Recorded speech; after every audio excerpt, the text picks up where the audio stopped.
Viviane. Bonjour maman. Bonjour Belinda. Bonjour maman, comment allez-vous? Je vais bien, la grâce est là. Je voudrais d'abord rappeler à toutes les personnes qui nous suivent que vraiment l'erreur aujourd'hui était de ma part. Maman Viviane était vraiment là à l'heure, mais c'est moi, la technique m'a vraiment fait défaut. Donc, toutes mes excuses une fois de plus. Et c'est vraiment encore des bons moments que nous allons partager. Maman Viviane, merci encore une fois de plus d'avoir répondu à cette invitation. Vous êtes comme une source de sagesse chez qui on veut tout le temps aller puiser. Donc, c'est pour ça qu'on est revenu vers vous.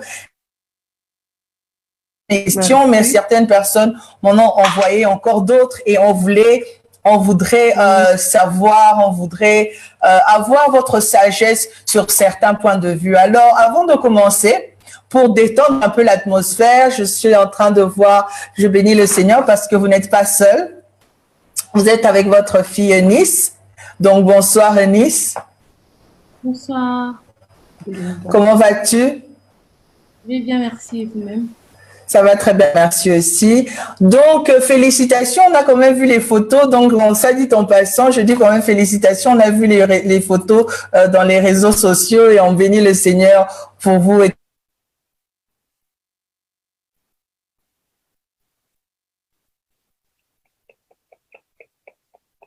Est-ce que tout le monde me reçoit? Allô? Ça va, là, on me voit? Vous me recevez? En tout cas, nous, on te reçoit 5 sur 5. Ok. Ok, à un moment, c'était en train de... Ok. Alors, ce qu'on va faire, c'est qu'on va commencer par un jeu de questions-réponses. Alors, normalement, le mois de juillet, c'était un mois pour moi du mariage, hein, où on est en train de parler et de développer sur le mariage. Alors, au mois de juin plutôt. Donc, j'ai invité différents couples. Donc, aujourd'hui, comme maman Viviane est là et que nous n'avons pas l'apôtre, donc sa fille va représenter et va donc répondre au jeu de questions que nous allons introduire. Donc, la première question est, donc vous comprenez que Eunice jouera le rôle de l'apôtre Roland Dallot. Qui est le plus ou la plus marrante dans le couple Dallot? Qui fait le plus rire? Qui fait le plus de blagues?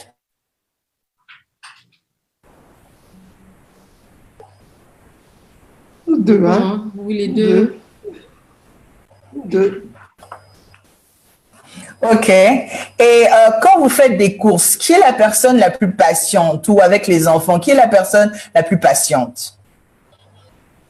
Maman. Ok. Et qui prend le plus de temps pour s'apprêter avant de sortir? Maman. Cette question, je me demande même pourquoi je pose ça au couple, parce que c'est toujours les femmes qui prennent plus de temps. Qui budgétise le mieux? Deux. Ah, ok. Et qui gâte le plus les enfants entre papa et maman? Qui gâte le plus les enfants? Papa. Papa. Elle a dit papa. Elle est mieux placée. Ok. Et qui est le plus ou la plus romantique? Mon mari. Oui, papa. Papa. Oh, ok. Ah, ok, mais c'est bon, merci beaucoup en tout cas. C'était les 6 questions d'introduction que je voulais introduire avec pour battre un peu la terre et détendre un peu l'atmosphère du début. Mais aujourd'hui, le thème, c'est pour le meilleur et pour le pire. Donc, comme on n'aura pas, Eunice devra nous quitter d'un moment à l'autre, je vais commencer ma question par Eunice. Et ensuite, elle pourra partir et je vais continuer avec maman Viviane. Donc, on va profiter des quelques minutes qu'on aura avec toi. Quelles sont les choses que tu as remarquées dans le couple de tes parents et que tu aimerais reproduire dans ton propre mariage? La chose que tu as le plus aimée, qui t'a le plus marqué, quand tu vois que tu es vraiment like, moi, je veux avoir la même chose dans mon mariage. Je dirais 3 choses particulièrement. La chose, c'est le respect des rôles. Je pense que je l'avais jamais remarqué en étant à la maison, mais lorsque je suis allée faire mes études à l'étranger et que j'ai commencé à côtoyer d'autres familles, d'autres couples, je me suis rendu compte que les rôles étaient très inversé, pour ne pas dire des fois, j'arrivais pas tellement à comprendre comment ça se passait leur noyau familial. Bon, parce que moi, j'ai grandi dans un foyer où papa était papa, maman était maman, et on sentait que chacun jouait son rôle comme il se devait. Je parle du rôle de l'homme comme la Bible le recommande, la femme comme la Bible le recommande aussi. Donc l'homme qui est le chef de la famille, qui dirige, la femme qui est laide, qui est soumise, qui accompagne la vision. Je voyais ça différemment chez d'autres couples. Donc ça, c'est vraiment quelque chose que j'ai eu d'abord à apprendre en regardant mes partenaires, mais en posant des questions et en comprenant vraiment exactement c'est quoi les différents rôles de l'homme et de la femme dans le couple. La deuxième des choses, c'est vraiment je dirais la compréhension de la vision commune et l'accomplissement de cette vision-là. Je pense qu'en regardant mes parents, on sait voir que la vision était commune et qu'il n'y a pas eu je dirais, on sentait pas que maman voulait faire ce qu'elle voulait et papa voulait faire ce que lui voulait. On a vraiment senti qu'ils se sont mis d'accord. Les deux, ils ont compris ce qu'ils voulaient faire et ils ont fait des sacrifices selon cela. Ils nous ont éduqués selon la vision du couple, donc la vision que Dieu leur avait donnée, leur mission. Et jusqu'aujourd'hui, on voit les fruits, on voit les retombées de cela. Même s'ils partaient aujourd'hui, nous, on sait savoir c'est quoi la vision qu'ils avaient et on sait voir les fruits de cette vision qu'ils ont bâtie ensemble. Et je dirais la troisième chose, la dernière chose, c'est l'amour et l'éducation qu'ils nous ont donné. C'est vrai qu'on est enfant de pasteur, mais j'ai jamais senti en grandissant qu'on m'éduquait parce que j'étais enfant de pasteur ou comme on me faisait faire les choses parce que j'étais enfant de pasteur. J'ai grandi comme un enfant normal et on a plus l'accent sur le fait d'être enfant de Dieu et pas enfant de pasteur. Et ça, je pense que ça m'a beaucoup aidé dans les choix, dans la prise de décision. Il y avait vraiment, je ne dirais pas qu'il y avait le libertinage à la maison, mais ils nous ont laissé prendre nos propres décisions et faire nos propres choix justement parce que nous étions enfants de Dieu. Lorsque je me compare un peu avec mes amis enfants de pasteurs, c'est plus des enfants qu'on a coincés et qu'on était trop avec. Nous, on nous a vraiment éduqués selon la parole de Dieu comme des enfants. Nous donnons la liberté de choisir entre le bien et le mal. Et en regardant les retombées aujourd'hui, je vois mes sœurs sans pour autant vouloir se jeter des fleurs, mais we turned out good. Donc, on est vraiment, on est bien, quoi. Ok. La gloire à Dieu. Merci beaucoup. En tout cas, Eunice, que Dieu te bénisse. Et dans ton avenir aussi, on ne va pas te retenir plus longtemps. Je vais continuer avec maman l'interview. Et merci encore, que Dieu te bénisse. Maman Viviane, d'emblée, comme ça, je voudrais te demander, qu'est-ce que ça te fait quand tu entends ta fille parler comme ça et dire ces choses? Je crois que quand vous étiez en train d'éduquer vos enfants, vous ne notiez pas toutes ces choses, mais qu'au final, comme ça, c'est des points qu'on ressort. Qu'est-ce que ça vous fait en tant que mère d'abord? En tout cas, avant que je n'aille dans le mariage.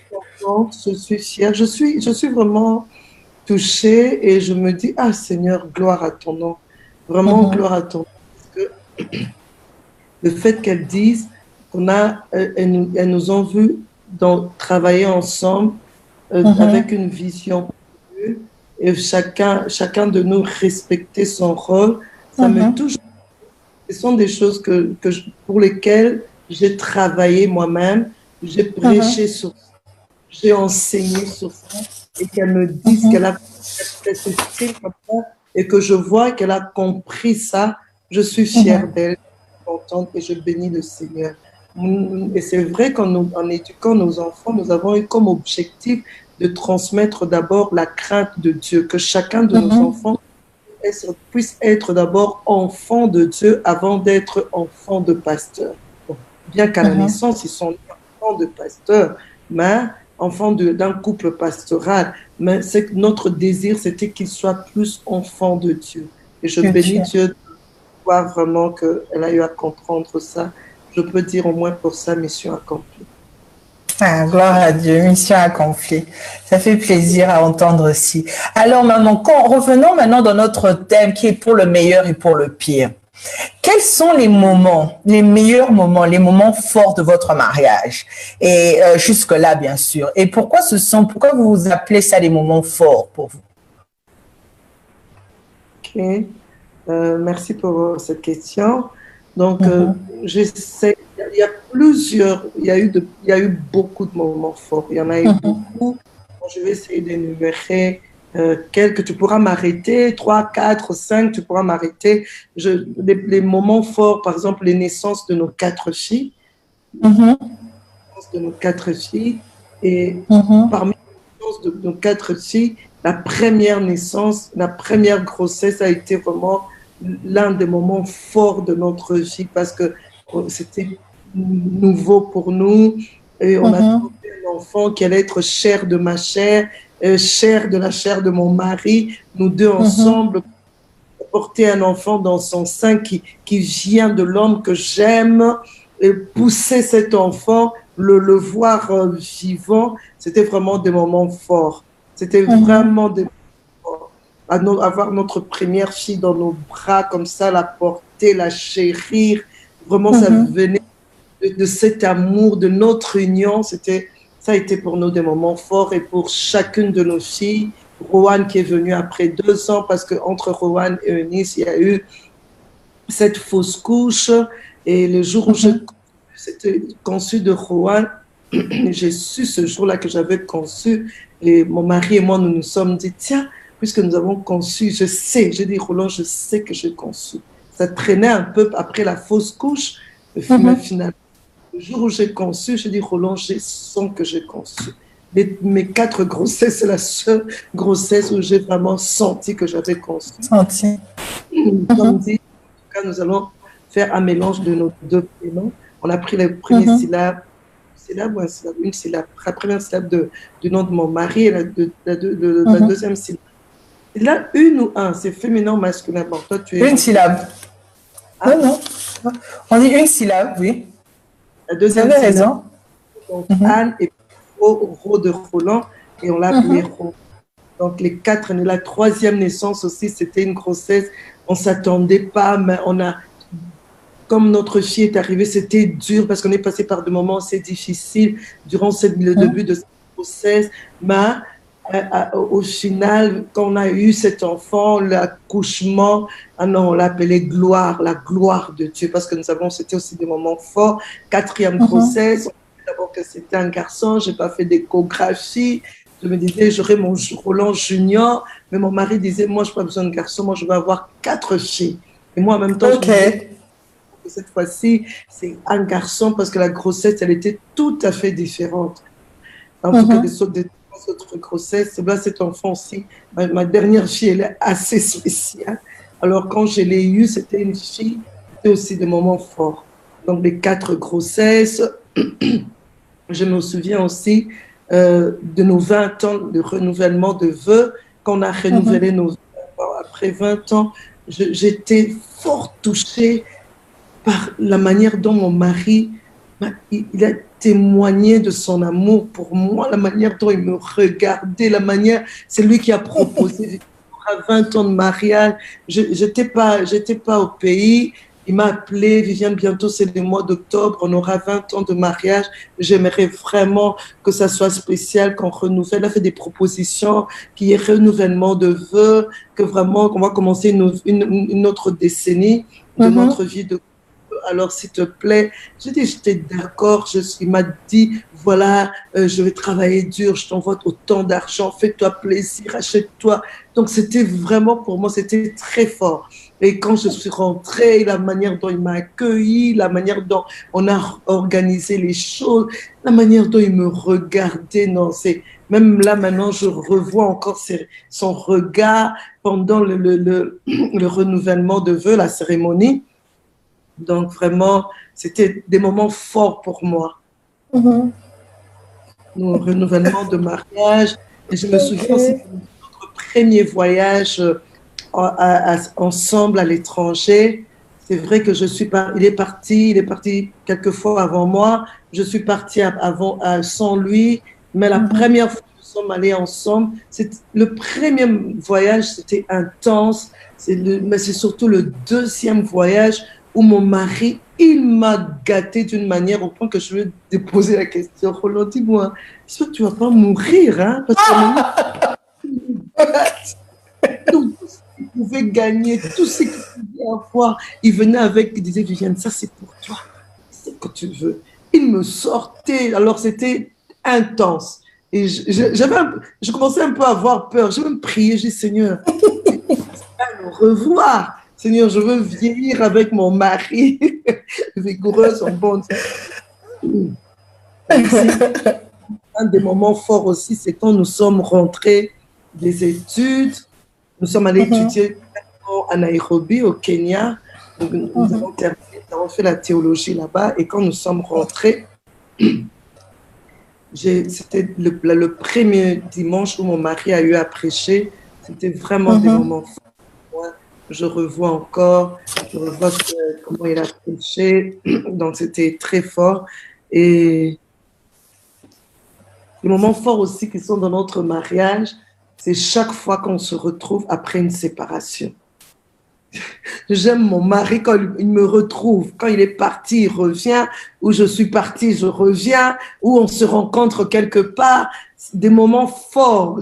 C'est comme si c'était pour lui une nouvelle Viviane, pour moi un nouveau Roland. C'est encore intense. C'est comme si on reprenait à zéro. Voilà, je continue. Oh, Viviane, vous parlez comme une jeune fille de 18 ans. Notre première fille s'est mariée, c'était aussi des moments forts pour nous. Ok. Demander la main, c'était on se disait, Roland, on s'aimait, voilà, maintenant on va marier notre fille. Wow. Et le jour où elle nous a annoncé qu'elle était enceinte aussi, c'était des moments forts. Et moments forts encore, ajouter, c'est quand notre première fille est venue nous dire, maman, voilà, il y a quelqu'un qui viendra vous parler. Oh, ça s'est passé il n'y a pas très longtemps. Nous sommes retrouvés à 4. C'était vraiment aussi des moments forts pour mon mari et moi. On a demandé la main de notre fille. Lundi, c'était l'officialisation. Donc, voilà, quelques moments forts. L'âge, les 50 ans, il m'a fait plaisir. Il était à mon service. Mon mari, c'est pas quelqu'un qui aime bien faire le shopping, mais il portait tout, partout. Je l'amenais. Je dis, Roland, t'es sûr, tu vas t'en sortir avec tous ces va-et-vient. Donc voilà, le moment fort de nos vies. Voilà un peu ce que je peux dire. Waouh. Moi, je suis très émotive. Je sais pas pourquoi. Enfin, moi, je suis comme ça. Quand vous étiez en train de parler, j'avais des larmes qui étaient en train de flotter dans mes yeux tellement que c'était beau ce que vous étiez en train de dire. Waouh.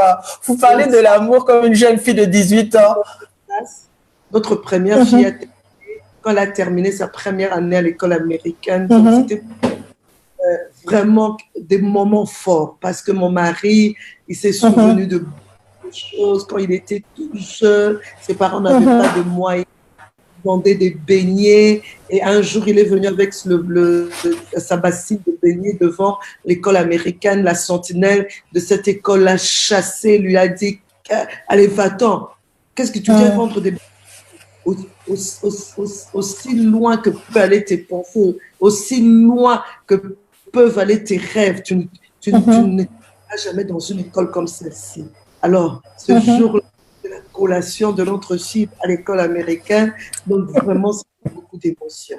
C'était vraiment beaucoup d'émotions. On a réalisé la grandeur de Dieu. On a réalisé, c'était bénéfique de se soumettre à Dieu, de laisser Dieu diriger nos filles. Amen. Notre dernière fille, le jour où elle a été collée, elle a terminé sa dernière année, les 3 grandes étaient là. Les 3 grandes qui lui ont remis son diplôme de 6e. C'était vraiment la première collation. Il y a beaucoup de moments, Belinda. Voilà, je peux m'arrêter là. Ok, maman. Et dites-nous, après avoir parlé de ces bons moments, pardon? Après avoir parlé Sinon, de ces bons moments. Oui, vraiment. Après avoir parlé de ces bons moments qui nous ont même mis les larmes à l'œil, qui m'a même mis larmes à l'œil, maintenant je vais vous demander, quels ont été les moments qui jusque-là ont été reflétés comme les pires de votre mariage et comment vous les avez surmontés? je pense directement à ce qui s'est passé récemment. Au début de cette année, au mois de janvier, mon mari a été très, très malade. Très, très malade. Nous avions prévu de nous retrouver, bon, comme on a l'habitude de faire chaque début de l'année, lui, il en jeûne, en prière. Moi aussi, je mets mon moment de prière. Moi, j'étais avec les filles. On était ensemble. Et après le mariage de notre fille, on a dû se séparer. Moi, je me suis déplacée avec mes trois autres filles. Donc, et lui, j'ai laissé les trois filles. J'ai dû aller le rejoindre après ces moments de retraite.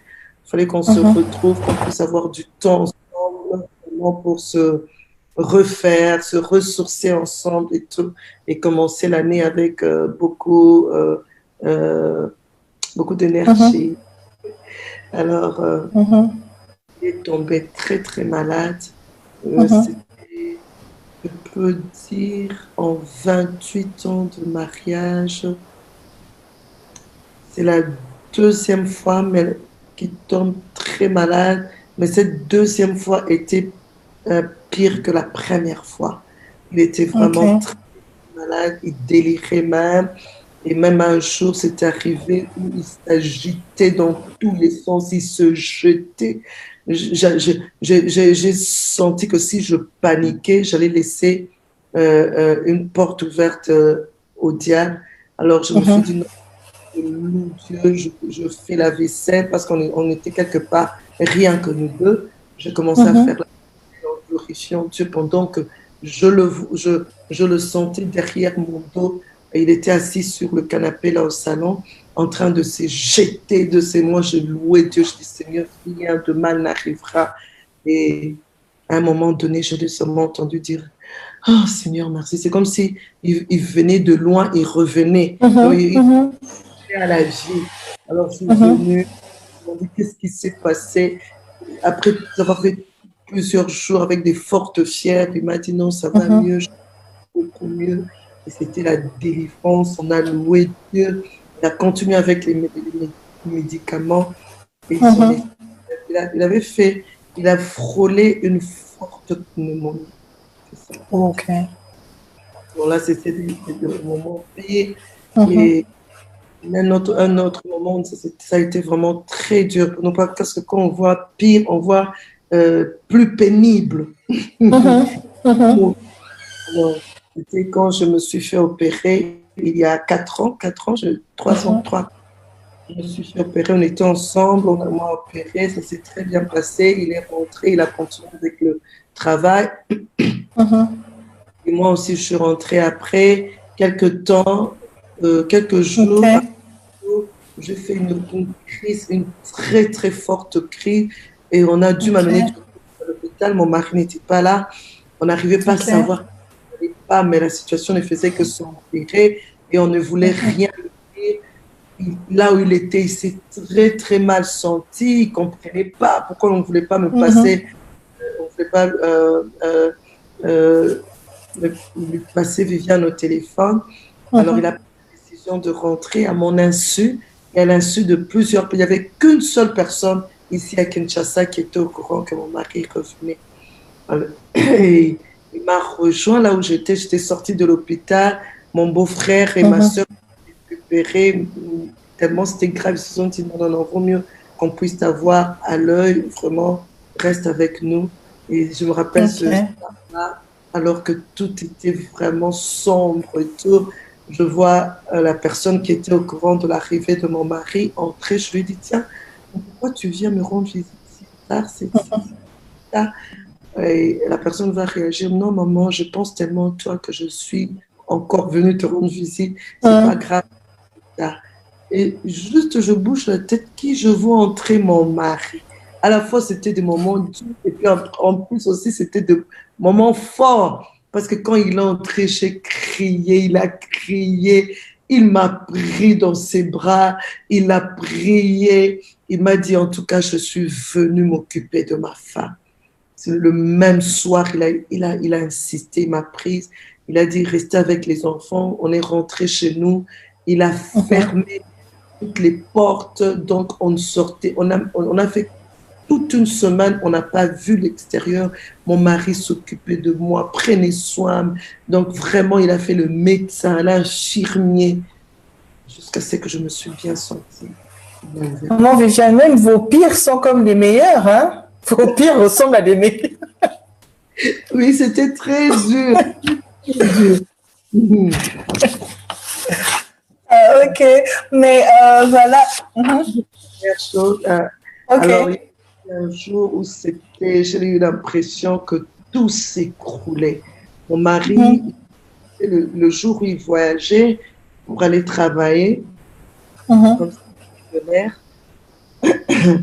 Dieu nous a appelés à la mission. Alors, il devrait voyager ce jour-là. On a eu un échange, ça s'est très mal passé, vraiment très mal passé, très, très mal passé. Je me rappelle, je suis sortie en pleurant. Il m'a demandé où j'allais. Je lui ai dit, je ne veux pas, je préfère que tu ne saches pas. J'ai pris le volant, je ne savais pas où j'allais. J'ai pris le volant, je suis sortie de la parcelle parce que je savais que lui, il était supposé quitter la maison à 18h. Je lui ai dit, bon, moi, tellement ça s'était très mal passé, je suis sortie. Là, c'était très mal passé. J'avais très mal au cœur. Je n'avais pas aimé la manière dont les mots qu'il avait utilisés pour me parler. Alors, je suis sortie, je l'ai laissé, je ne savais pas où aller. Puis finalement, je me suis dit, tiens, je vais voir ma mère, mais est-ce que j'aurai la force de ne rien lui raconter? Je suis allée voir ma mère. Quand j'ai rencontré ma mère, elle m'a dit, tiens, c'est toi aussi. Moi, j'ai dit, non, je veux juste te voir. Elle m'a dit, on dirait que tu ne vas pas bien. Et j'ai commencé à pleurer en lui disant, je ne vais pas bien, mais je ne peux pas te dire. Seulement, elle a insisté, non, Viviane, il faut rentrer à la maison. Si c'est quelque chose qui s'est passé entre toi et Roland, il reste ici, rentre à la maison. Moi, je me dis, non, ça ne sert à rien. Sûrement, il a déjà voyagé. Je rentre, j'arrive, je trouve mon mari là. Il n'avait plus voyagé, il avait annulé son voyage. Oh, Viviane. Il avait annulé son voyage, il est resté et c'était vraiment très dur. On n'arrivait pas à vraiment à se parler. On a passé la nuit, une nuit j'ai l'impression qu'on avait fait, ça a duré une année, des années cette nuit-là, parce qu'on n'arrivait pas, chacun s'agitait, mais on n'arrivait pas à se parler tellement la tension était très forte. Il est resté 2 jours et puis il a décidé quand même de partir parce qu'il avait pris un engagement de l'autre côté. Il a dit, Viviane, j'aimerais qu'on prie ensemble. On a prié, mais je n'arrivais pas à ouvrir la bouche. On a prié, il est parti. Je lui ai dit au revoir, je n'arrivais même pas à l'embrasser. Donc, il est vraiment parti. Ouf, je suis restée, j'étais malade. Je me sentais très mal. Donc, vraiment, c'est l'un des moments où ça a été très, très dur pour lui et moi. Je suis restée, j'ai appelé ma marraine. Et en appelant ma marraine, j'ai essayé de lui expliquer. Elle m'a dit, non, Viviane, il faut demander pardon. Pardonne ton mari, demande-lui pardon. Parce que on n'a pas été, il n'a pas eu un bon comportement. Il faut pardonner. Il est allé travailler pour le Seigneur. Et lui, là-bas, nous, on s'écrit à tout moment. Il m'écrivait et je répondais sèchement. Donc, vraiment. Et puis, j'ai pris mon je lui ai demandé pardon. Il a dit aussi vraiment, Viviane, si je te demande pardon, je n'arrive même pas à travailler. Pour te dire vrai, je n'avais même pas encore commencé à travailler. Puis il m'a appelé, on a pleuré, on s'est demandé pardon et voilà. J'ai envie de dire, vous avez des beaux pires, mais bon, c'était quand même des pires. Mais bon, dites-moi un peu, il y a une personne qui m'a posé une question de savoir. Dans le mariage, quand on se marie, et parce que généralement, on dit que bon, tu te maries, après tu as des enfants, et puis après, vous évoluez peut-être différemment dans vos carrières. Mais qu'est-ce qui se passe après? c'est une personne qui voulait savoir, est-ce qu'il y a, après ce cycle-là on a passé un temps ensemble, on a eu des enfants ou pas, mais on a passé cette étape, on évolue, le Seigneur nous a peut-être bénis financièrement ou bénis d'une manière ou d'une autre, mais après ce cycle-là, qu'est-ce qui se passe? Comment on réinvente notre mariage? C'est possible d'abord de réinventer, d'avoir une nouvelle vision pour le mariage. Ben moi, je suis dans cette étape-là parce que ma dernière fille, elle a 20 ans. Je suis pratiquement, on n'a qu'un seul enfant ici à la maison. Or, ma fille, elle se marie bientôt. Dans quelques mois, elle va se marier. Donc, ça signifie que on est là. Donc, c'est une nouvelle étape de notre vie. Bon, tu peux me regarder, je suis épanouie, je me sens bien. Mais moi, je me dis, le mariage, ce n'est pas une finalité. On se marie en se disant que le mariage est une finalité.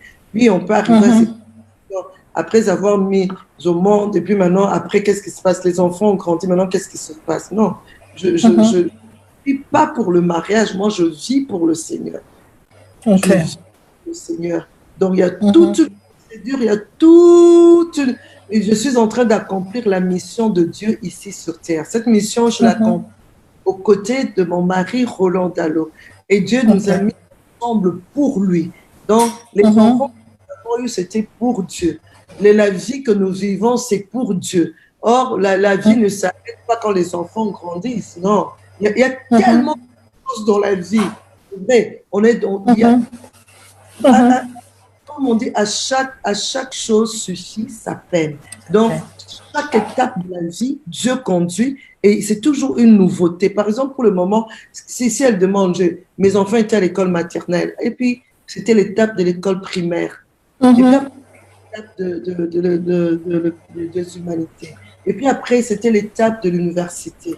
Et puis, celles qui ont pu faire la maîtrise, et puis l'étape de la vie professionnelle, et puis elles commencent à se marier. Mais entre-temps, nous aussi, la vision de Dieu, nous découvrons au fur et à mesure la vision de nos vies ensemble et nos vies respectives. Ensemble, nous étions à Philadelphie, le centre missionnaire Philadelphie, et à un moment donné, quand Dieu nous a dit d'arrêter de commencer autre chose, nous sommes dans Dallot Ministry, nous voyageons de par le monde pour prêcher l'évangile, former les serviteurs de Dieu. Et moi aussi, et quand je parle de commune, vision commune et vision respective, moi, le fait de quitter Philadelphie, le centre missionnaire Philadelphie, ça découvre des talents que j'avais. Je peux écrire un livre, je peux montrer mon son dans mon ministère. Donc, c'est le ministère que j'ai maintenant, ce n'est pas le ministère que j'avais il y a 2 ans, ce n'est plus le même ministère. Ça a pris une tournure différente et une ampleur, une plus grande ampleur. Et mon mari, par exemple, donc à chaque étape, c'est différent. On découvre, on évolue avec la vision de Dieu pour notre vie. Donc, ce ne sont pas les enfants qui font notre vie.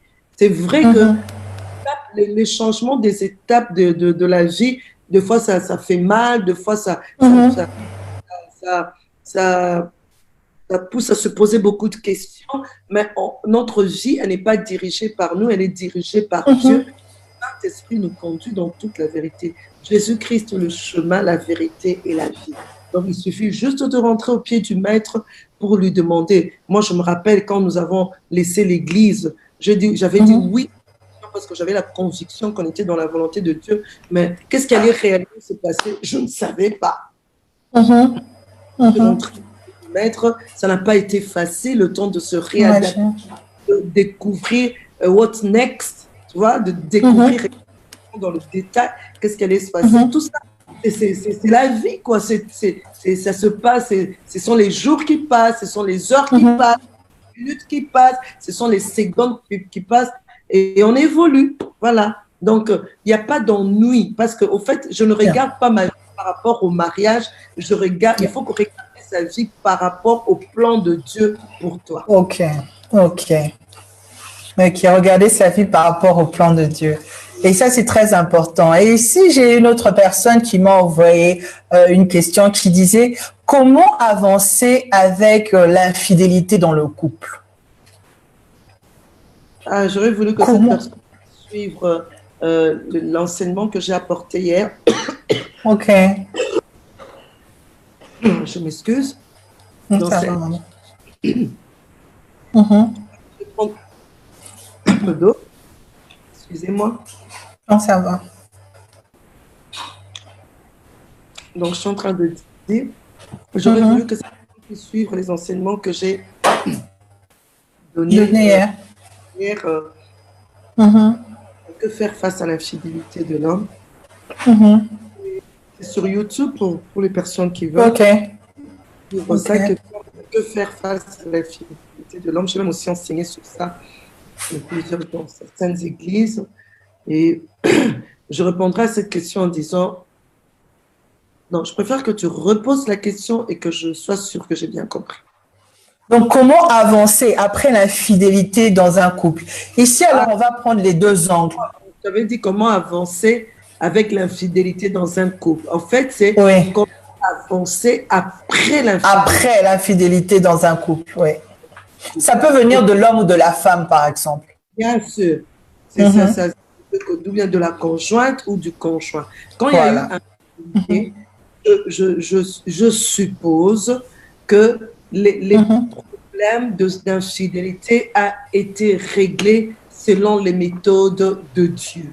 Parce que le problème, quand il y a infidélité, la plupart de conjoints ou de conjoints chrétiens, donc enfants de Dieu, tombent dans les pièges de résoudre ce problème d'infidélité selon leur propre méthode. Or, résoudre un problème en créant un autre problème, en tout cas, je ne pense pas qu'on peut avancer. On peut avancer. Quand tu dis après infidélité, pour moi, je veux dire qu'on a quand même pu résoudre ce problème selon les méthodes de Dieu. D'abord, en rentrant vers le Créateur qui a institué les mariages, lui parler de la situation. Parce que je n'ai pas institué les mariages, ni toi, ni moi, ni mon mari. Personne n'a institué, c'est Dieu qui a institué les mariages. Et voilà, je rentrerai vers le Créateur en lui posant les problèmes, parce que c'est comme de la foudre quand on apprend que voilà, ton conjoint ou ta conjointe a été infidèle. Ça fait très mal, ça dévaste, ça humilie, ça l'amour propre. Alors vraiment, on a besoin à ce moment, on a plus besoin à ce moment-là du Dieu Tout-Puissant, du Créateur, de celui qui a créé le mariage, de celui qui a institué. Parce que lui seul qui a créé le conjoint ou la conjointe, lui qui dit dans sa parole que le cœur du roi est comme un courant entre les mains de Dieu, donc il peut travailler ça.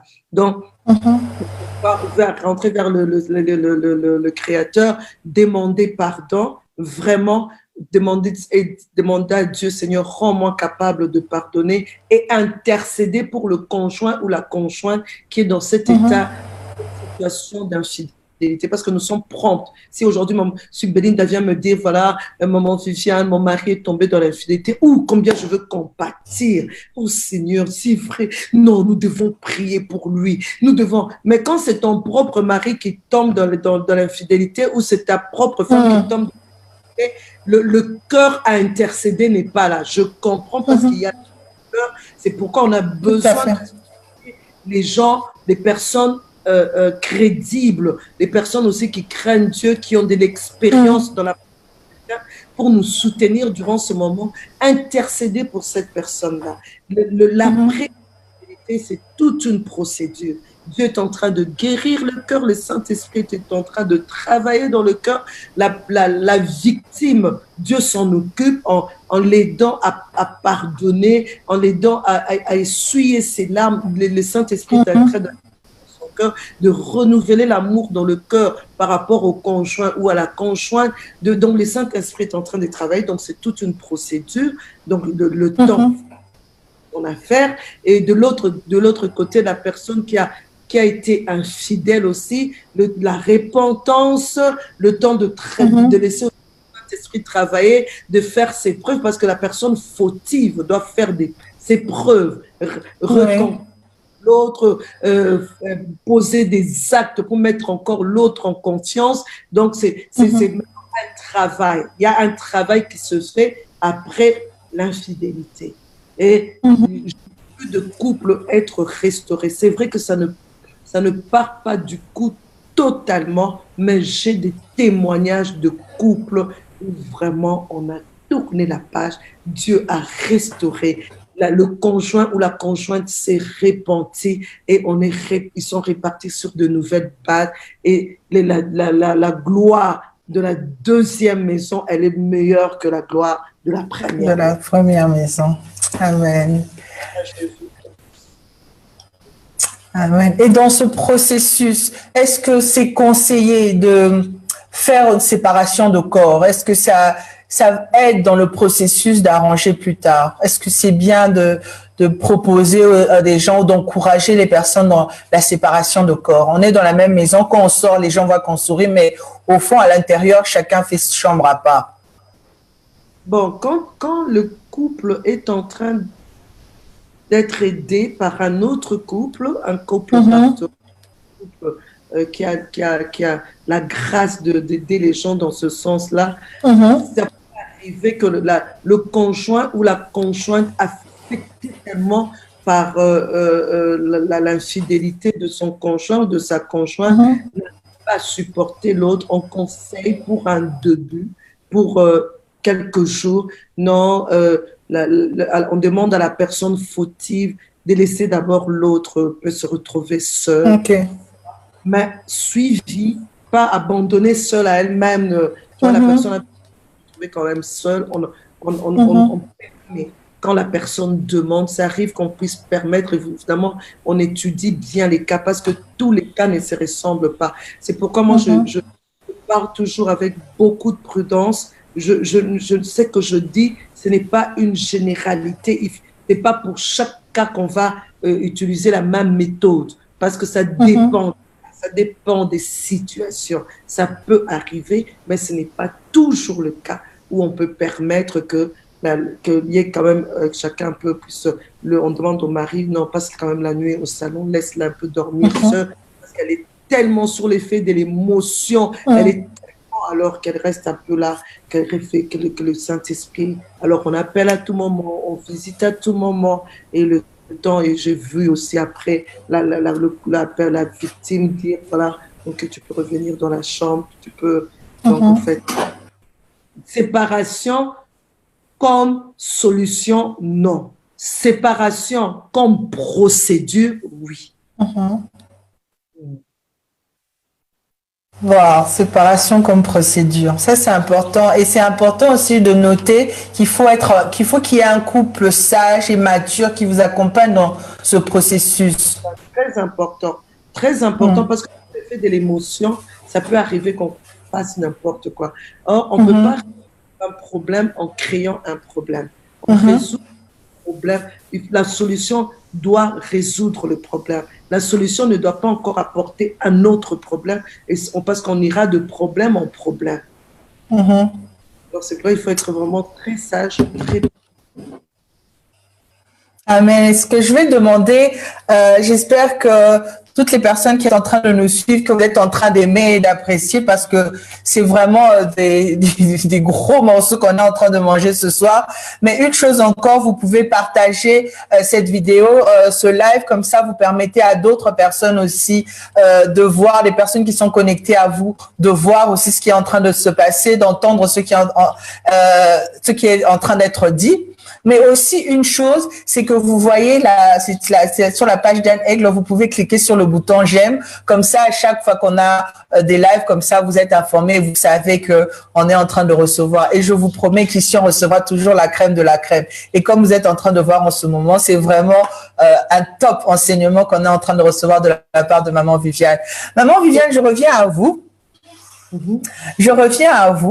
Donc maintenant, j'ai une personne qui est en train de demander, c'est un couple chrétien, mais qui ont des amis et qui connaissent qu'il y a de l'infidélité ou qui connaissent que la personne est abusée dans un autre couple. Mais comment la personne demande comment est-ce qu'elle doit réagir, cette personne, comment est-ce que son couple, comment est-ce qu'elle doit réagir face à ça, parce que le couple concerné ne leur a rien demandé, n'a pas demandé leur avis ou conseil, mais eux, ils savent ce qui est en train de se passer, ils savent que il y a de l'infidélité, ils savent qu'il y a de l'abus, ils voudraient intervenir, mais ne savent pas trop comment s'y prendre parce que le couple ne les a pas intéressés. Qu'est-ce que ces personnes doivent faire? Doivent se taire et regarder, attendre? Je pense que ce sont des chrétiens, je suppose. Moi, je suppose que ce sont des chrétiens. Ça m'est déjà arrivé d'observer certains couples, de sentir qu'il y a abus, il y a des choses qui ne vont pas. Tant qu'on ne me permet pas de m'ingérer, je ne le fais pas. Tant qu'on je n'ai pas le droit de m'ingérer dans la vie de couple de gens quand on ne me le permet pas.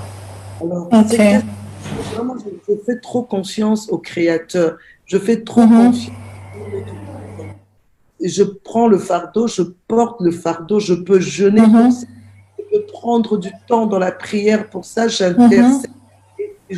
Parce que Dieu regarde les motivations. Si je veux m'intéresser juste pour savoir, si c'est parce que vraiment j'aimerais qu'il y ait une solution dans ce couple-là, Dieu peut m'utiliser moi pour les aider, tout comme aussi, parce que j'ai porté les fardeaux, j'ai prié, Dieu peut susciter d'autres personnes chez qui ces personnes iront s'ouvrir ou chez qui peut permettre que d'autres personnes puissent être au courant de la chose.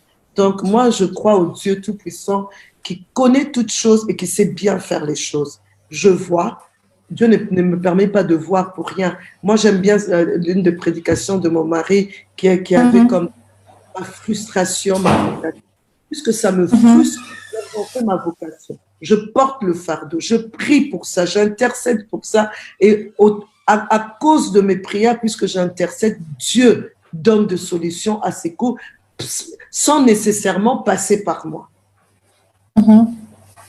Amen. Donc, c'est important de ne pas chercher à s'impliquer, mais de prier d'abord pour ces personnes, de présenter, que cela devienne, parce qu'on est au courant de ça, que cela devienne une intercession pour nous, pour ces personnes. En tout cas, maman Viviane, j'ai encore essayer, par exemple, je suppose que c'est Belinda, et essayer d'exhorter.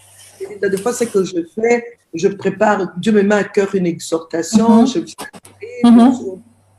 comment ça va, et Dieu m'a mis à cœur de partager quelque chose avec toi, je peux partager quelque chose, et quand je partage, je vois le Saint-Esprit m'utiliser pour toi, mais je fais l'effort de ne pas montrer que je veux, que je suis au courant, et puis je fais ma part, je pars.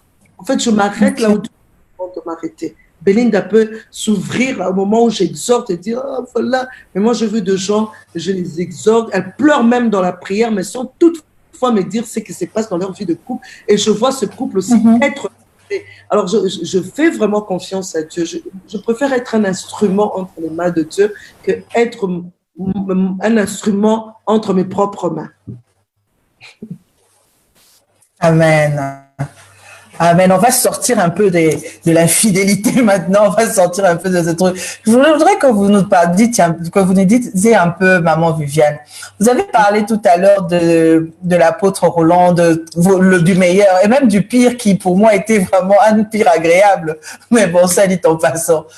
Qu'est-ce que vous faites pour toujours avoir ces étoiles dans les yeux quand vous parlez de votre mari? De votre mariage. C'est quoi votre secret? Pourquoi il y a toujours cette flamme-là qui donne même des larmes aux yeux de l'autre côté de l'écran? Toutes ces étoiles-là, c'est quoi votre secret? Le secret de de tout cet amour, du fait que vous êtes tels soudés. C'est quoi votre secret après toutes ces années? Bon, des fois, j'ai plus d'une fois réfléchi sur ça. J'en ai même parlé dernièrement, je ne sais plus à qui, plus d'une fois quand même, je disais, ah oui, j'en ai parlé une fois à ma soeur, j'en ai parlé aussi à une amie, je crois, je ne sais plus très bien, mais je me rappelle très bien, à ma soeur, je lui dis, ça me fait du bien, je réalise que c'est vraiment possible d'aimer quelqu'un Et vraiment, ça puisse s'étendre sur plusieurs années. Je dis, tu regardais aujourd'hui Roland, j'ai senti, tu vois, ce que je ressentais quand je le voyais quand j'avais 23 ans. Je dis, waouh, mon Roro, mon Roland. Tu vois, ça. Alors, j'ai commencé à réfléchir et j'ai dit, Seigneur, qu'est-ce qui fait qu'on puisse, parce que je suis une prédicatrice, je suis une motivatrice, donc Dieu m'a placé là. Seigneur, qu'est-ce qui fait que je l'aime? Aujourd'hui encore, je pouvais le regarder aujourd'hui à table, il était en train de manger. Ah non, c'était hier, il était en train de manger. J'étais assise à côté de lui, je le regardais, je disais, c'est pas qu'il m'énerve pas, des fois il m'énerve au plus haut point, ça arrive, mais je l'aime. Mais le secret, je dis, Seigneur, c'est quoi? Je crois qu'à la base compte beaucoup. La base compte beaucoup. En tant que chrétienne, vouloir à tout prix la volonté de Dieu, vouloir faire les choses comme Dieu le veut, et chaque fois faire l'effort de mettre Christ au centre de sa vie et au centre de sa vie de couple te permet d'expérimenter les choses telles que Dieu le veut. Je crois que c'est ça les secrets. Ce n'est qu'une grâce. Une grâce dans le sens que je suis déterminée à faire l'effort chaque fois de laisser Jésus-Christ être au centre de ma vie, me soumettre à lui. La parole, quand je la lis, Seigneur, je veux obéir à ta parole.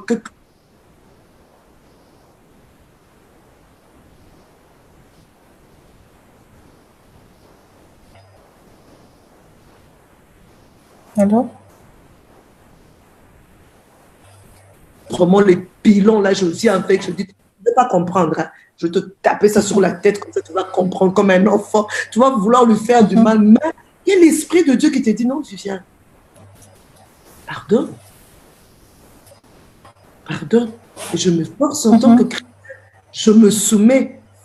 Je sais que c'est moi qui avais raison, mais je pardonne. Tu vois? Et je crois que quand tu te soumets à Dieu, il t'emmène dans des dimensions et il t'amène à expérimenter des choses. Et voilà quoi, c'est une grâce. Je dis seulement c'est une grâce. Je ne peux pas dire que je suis meilleure que une grâce. Et cette grâce, je la trouve dans la soumission à Dieu en laissant Jésus être Jésus, the best of the best. Amen. Et maman Vénia, comment alors? Parce que dans votre cas, on va dire... Être Jésus de ma vie. Je refuse que Roland soit mon Jésus. Je refuse ça. Ok. Ah, ok. Bon, ça répond aussi un peu à la question que j'allais demander parce que j'allais dire, les gens peut-être qui vous suivent vont dire, oh, maman Viviane, c'est parce qu'elle a épousé un bon mari, l'apôtre Roland, c'est quelqu'un qui craint le Seigneur, mais moi, l'homme que j'ai ici à la maison, c'est tout un cas. Comment je fais maintenant pour, dans la situation que je suis en train de vivre avec, comment je fais pour voir même Jésus, je ne le vois même pas, j'essaie de le chercher, mais la personne qui est à côté de moi m'empêche de voir Jésus dans ma vie. Comment je fais? Ou je ne sais pas comment faire. Comment est-ce que je me mets focus sur Jésus et pas sur les problèmes qui sont autour de nous? Je dirais, je poserai la question, c'est un entretien quand même. Qu'est-ce qui cause que tu ne sais pas voir Jésus à cause de ton nom? Nous allons aller à la genèse de l'histoire. Comment t'es ça? Parce que souvent, on veut régler le présent alors qu'il faut régler d'abord le commencement. Régler le commencement. À la genèse, qu'est-ce qui s'est passé exactement? Pour qu'on en arrive là. Qu'est-ce qui s'est passé? Des fois, quand j'ai un problème avec Roland, avec quelque chose, des fois, je me pose la question, je me dis, comment on est arrivé là? Qu'est-ce qui s'est passé? Quelle est ma part? Je cherche moi d'abord quelle est la part de Roland, quelle est ma part dans cette histoire? Qu'est-ce qui s'est passé? Cette part aussi, après je cherche. Tu vois, par exemple, comment arriver à ne t'empêche de voir Jésus? D'abord, il faut bien cerner le problème. sans se leurrer, sans se flatter, sans se faire passer pour la sainte et le faire passer l'autre pour le démon. Vraiment, carte sur table, qu'est-ce qui s'est passé? Qu'est-ce qui m'empêche de voir? Moi, je commencerai par demander à Dieu, Seigneur, qu'est-ce qui m'empêche? Pourquoi je n'arrive pas? Qu'est-ce qu'il y a? Qu'est-ce qui ne va pas? Cela, je ne sonnerai pas, Seigneur, et que mon mari m'aime. Seigneur, que mon mari change. Et que mon mari, je vais d'abord dire, Seigneur, parle-moi. OK. Qu'est-ce qui se passe? Qu'est-ce que je ne fais pas bien? Qu'est-ce qui ne va pas? OK. Moi d'abord. OK. Même si c'est le 0,001% là. Que je travaille ça. Et puis maintenant, allez maintenant apporter ce cher mari. Beaucoup de femmes n'intercèdent pas pour leur mari. OK. Prendre le temps de prier pour sa marche chrétienne, pour qu'il grandisse dans la connaissance de la parole, pour qu'il grandisse dans la crainte de Dieu. Non, toi-même tu l'encourages dans le mensonge, toi-même tu l'encourages dans la tricherie, toi-même tu n'es même pas un exemple pour lui. Donc, il t'empêche de voir Jésus, mais réfléchis un peu, réfléchissons. Qu'est-ce qui cause ça? Je prends un cahier, un stylo. Ah, Seigneur, j'explique à Roland, on dirait qu'il me comprend parce que moi qui parle. C'est quoi le problème? J'entre dans la... Je dis, Seigneur, c'est moi qui parle pas bien, Roland, c'est moi qui m'exprime pas bien. Seigneur, aide-moi. Aide-moi, Seigneur, montre-toi. Le Saint-Esprit, un jour, comme un flash, là. Baisse d'un ton quand tu parles. OK. Tu vois? Tu vois? Moi, Dieu est pour nous. Souvent, le diable tellement les choses qu'on a l'impression Dieu est contre nous. Non, non, non. Dieu est pour nous. Dieu est pour nous. Amen. Amen, maman Viviane. Yeah. Amen. C'était vraiment de l'or, tout ce qu'on a reçu ce soir, maman Viviane. C'était vraiment de l'or. Et je suis vraiment, moi personnellement, je suis bénie. Et j'espère que les personnes qui nous ont suivis aussi le sont aussi. Et si vous avez une dernière parole, un dernier message que vous voudrez dire à toutes ces personnes. J'ai bien sûr aussi reçu la question, soit dit en passant, pour que la personne dise, pardon, tu n'as pas envoyé ma question. On va parler de mais comment je fais pour retrouver, comment on fait pour la fameuse question de retrouver, connaître, être sûr qu'on a le bon. Mais finalement, on va rentrer dans comment on fait pour avoir le bon? Donc, c'était encore cette question qui était revenue, je me suis même répétée. Mais bon, oui, le bon mari, la bonne personne, pour que les personnes qui disent, est-ce qu'on doit encourager les gens? Ils disent, non, moi, c'était pas ça mon mariage. Moi, mon mari, c'était celui qui était là-bas, mais je suis tombée, j'ai fait une erreur, mais mon bon mari, il est de l'autre côté. Donc, avec Dieu, on peut recommencer à zéro. Le Dieu Tout-Puissant, El Shaddai. De couple. Crois seulement, crois seulement, crois seulement. Il a dit qu'il est capable de nous redonner les années qu'on volait. Tous ces animaux destructeurs-là, il est capable de nous redonner. Il est le restaurateur de brèches. Qu'est-ce qu'il ne peut pas faire pour Amen. Amen. Oui, Paul, quand les Corinthiens lui posent la question, non, je me suis converti, maintenant, j'ai avec moi un païen, qu'est-ce que je fais? Je divorce ou quoi? Il a dit non, non, non, non. Qui c'est femme? Qui c'est homme? Amen. Ta femme ou ton homme. Amen. Reste là et vois le miracle de Dieu. Dieu, Amen. Lui, ne veuille plus rester avec toi, mais toi, reste avec la personne. Parce que justement, comment on va témoigner de Dieu de Viviane si toi, tu dois trouver toujours des solutions toi-même? On laisse Dieu Amen. Toi. Le bon mari, c'est celui que tu as là. Mais tourne-toi vers Dieu. C'est celui que tu as là. Si tu as fait un constat, tu as dit, Seigneur, on s'est mal marié. Pardonne-nous. Il est celui qui pardonne. Seigneur, maintenant, le soir, pour ceux qui ne comprennent pas les Lingala, même si on est déjà dans la soirée de notre vie, mais Seigneur, nous pouvons vivre de qualité, des moments de bon. Dieu est capable de cela, avoir des moments de qualité. Il peut nous donner des moments de qualité, même au soir de notre vie. Dieu est capable. Parce que j'ai vu des couples comme ça. Le bon mari, ce n'est pas le mari de l'autre, c'est celui que tu as là. Si ce n'est pas vraiment, ce n'est pas le bon mari, Dieu peut le transformer, qu'il devienne le bon mari. Mais toi d'abord, change. Souvent, nous voulons que l'autre change. Mais toutes ces choses que le Saint-Esprit te reproche, toutes ces choses pour lesquelles, quand tu veux prier, tu dis, Seigneur, pardonne-moi encore. Hein, tu vois, toi-même aussi, change d'abord. Amen, maman. Amen. Si tu as une dernière parole, une prière que tu veux déclarer sur les vies de toutes les personnes qui sont connectées, qui nous suivent en ce moment. Si je dois dire une dernière chose, à toute personne qui me suit, Dieu existe. Le mariage a été institué par Dieu. Le mariage, c'est quelque chose de bien. Et la détermination de vivre ce que Dieu a voulu en créant le mariage. Quand je me suis mariée de 23 ans, j'avais cette détermination.